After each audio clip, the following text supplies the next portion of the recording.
We're already asking the question that's going to be on everyone's mind once the credits roll on Avengers Endgame. What's next for the Marvel Cinematic Universe? Only time will tell, but like Doctor Strange, we've looked through 14 million possible futures for the MCU and have a few ideas on what we might see in Phase 4.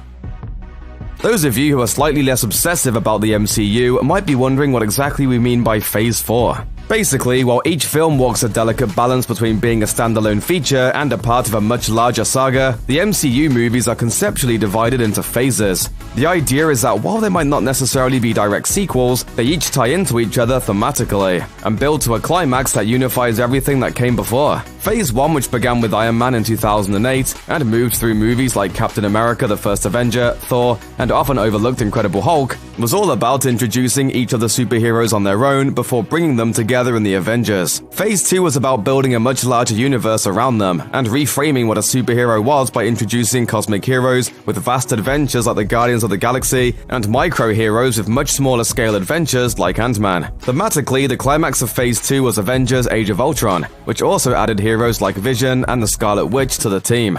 And then there's Phase 3, which has been about loss and about the dire consequences that can come from noble intentions. It began with the heroes fighting each other in Captain America Civil War, and then moved through several films about heroes discovering lies and secrets in their past, such as in Thor Ragnarok, and in Black Panther, and in Captain Marvel. Now it's set to reach its endgame in, well, Endgame. So what happens in Phase 4? The future is shrouded in mystery, but one thing you can bank on is that the next few years of the MCU are going to be focused on a very different set of characters than the last few.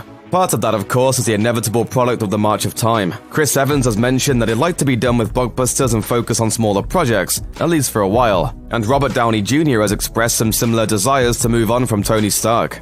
That makes sense too, because he's been at this for a while. Even if you don't count cameos like the one in Incredible Hulk, and only focus on the Iron Man movies, and starring roles like the Avengers films and Spider-Man Homecoming, Downey has played Tony Stark in 9 films over the course of 11 years. Iron Man might be a character built for a medium that's meant to go on forever, but at some point, you can't blame a guy for wanting to take a break. Okay, anybody on our side hiding any shocking and fantastic abilities they'd like to disclose? I'm open to suggestions. The flip side of that is that there's some good news. While Iron Man and Captain America were the foundation of the MCU for its first decade, Phase 3 went hard at introducing a whole new crop of heroes. One of the biggest introductions came when Marvel and Sony finally reached an agreement to bring Spider-Man into the MCU, resulting in one of Marvel's best films in Homecoming. If Spider-Man was big though, Black Panther and Captain Marvel were downright massive. Both of those films were the first solo outings for their respective title characters, and both racked up over $1 billion at the box office. Add in Doctor Strange, and the MCU has more than proven that it can build an entire new generation of superhero stars to carry the torch into Phase 4. While Marvel has said they won't be officially announcing any Phase 4 projects until after Spider-Man Far From Home hits theaters in the summer of 2019, we do know a few characters we're likely to see. One is Adam Warlock, who was teased at the end of Guardians of the Galaxy Volume 2. He has traditionally been associated with the Infinity Stones, so it's unclear what role he might play in Phase 4, but it has been previously announced that he wouldn't be seen until Guardians of the Galaxy Volume 3 comes out. Then there's the Eternals.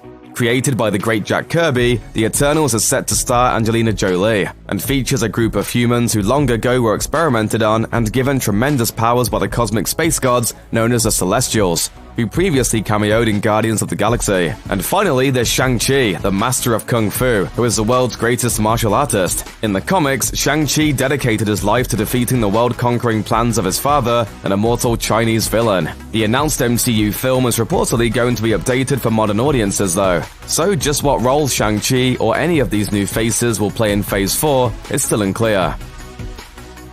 One idea that has been touched on briefly in the films is the concept of the legacy character. In the comics, a legacy character is one where new characters take over existing superhero identities once the original hero has moved on via retirement or death. Jim Rhodes was the second Iron Man, and both Sam Wilson and Bucky Barnes have spent time as Captain America.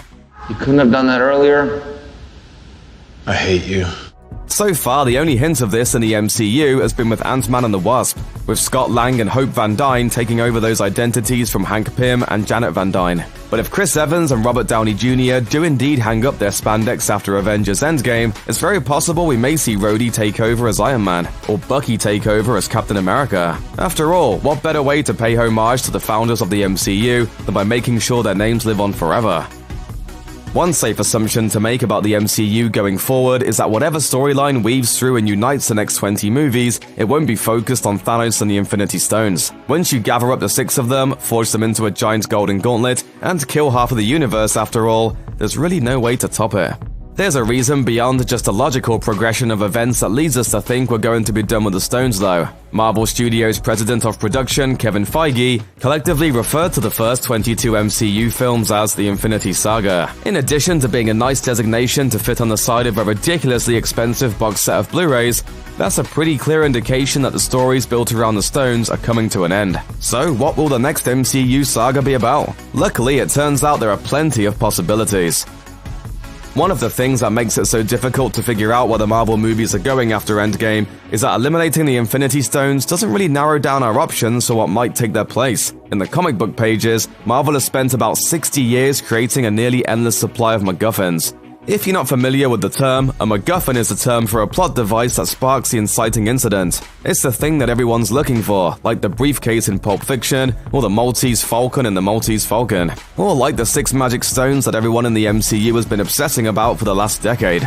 Luckily, if Marvel decides to go the MacGuffin route again, there are plenty of candidates. For instance, the Darkhold, which is a user manual for black magic, and which appeared in Season 4 of Agents of S.H.I.E.L.D., would be a natural starting point for a saga involving Dormammu. The Casket of Ancient Winters, which briefly appeared in the first Thor film, contains the infinite power of nature. Then there's the Evil Eye of Avalon, the Negabands, US Archer's trailer truck. The list is nearly endless. With so many to choose from, it will probably go down to which best fits the bad guys they want to use. The Marvel Cinematic Universe has had more than its fair share of incredibly powerful supervillains, from Loki and Hela to Ultron and Ego the Living Planet. But that's the nice thing about superheroes, they never seem to run out of villains. If Marvel decides to bring in another cosmic threat like Thanos, Annihilus is one obvious candidate. There are also potentially more interesting directions they could take, such as the time-traveling warlord Kang the Conqueror, or the world-eating Galactus. Or they could go with a more mystical threat, such as Dormammu. When it comes right down to it, there's really just one big villain that stands out above the rest. The only thing is though, he comes with some baggage. Probably the most exciting aspect of Phase 4 is the possibility that Marvel could finally introduce MCU versions of some of their most beloved heroes and villains, including the Fantastic Four and their archenemy, Doctor Doom. Of course, these characters have appeared on film before, 3 times in fact, but you can be forgiven for forgetting that, as most fans of the characters have tried to convince themselves for years that those movies were all just a bad dream. The 3 previous Fantastic Four films were made by Fox. Now that Disney has purchased Fox, however, the rights have reverted to Marvel Studios, giving them a chance to finally get these characters right. And as we saw with Spider-Man Homecoming, nobody knows how to do Marvel characters like Marvel themselves. As exciting as it will be to finally see the Fantastic Four done well though, it's almost more exciting to consider MCU versions of some of their supporting cast, including the enigmatic Silver Surfer and Marvel's #1 supervillain, Doctor Doom. After all, if Marvel can turn a talking tree into a worldwide pop culture icon, imagine what they can do with the coolest villain in comics. For a lot of fans, the Fantastic Four pale in comparison to the big acquisition from the Disney-Fox deal, the X-Men. On their own, they're a franchise that's about as massive and complicated as the rest of the Marvel Universe put together, and they also have their own sprawling, mostly successful film franchise. The MCU so far has gone out of its way to carve out a world without mutants, to the point of referring to Quicksilver and the Scarlet Witch by a similar but legally distinct M-word when they showed up at the end of Captain America: The Winter Soldier. This is the age miracles, Doctor. There's nothing more horrifying than a miracle. Now that Marvel has the rights to the X-Men again though, they are free to introduce as many mutants as they want. Or not. As we've learned from superhero films, there are an infinite number of ways you can get superpowers, so it's possible in the MCU the X-Men won't be mutants at all. And if the X-Men do show up in the MCU during Phase 4, they might just wind up being used much more sparingly than they have been in their own film series. If nothing else, it would allow fans who are still attached to the Fox X-Men series to have some breathing room before reintroducing characters like Storm or Jean Grey. Whatever Marvel does in Phase 4 though, one thing is guaranteed. We'll be first in line at the theater to find out. See you there! Check out one of our newest videos right here. Plus, even more Looper videos about your favorite Marvel heroes are coming soon. Subscribe to our YouTube channel and hit the bell so you don't miss a single one.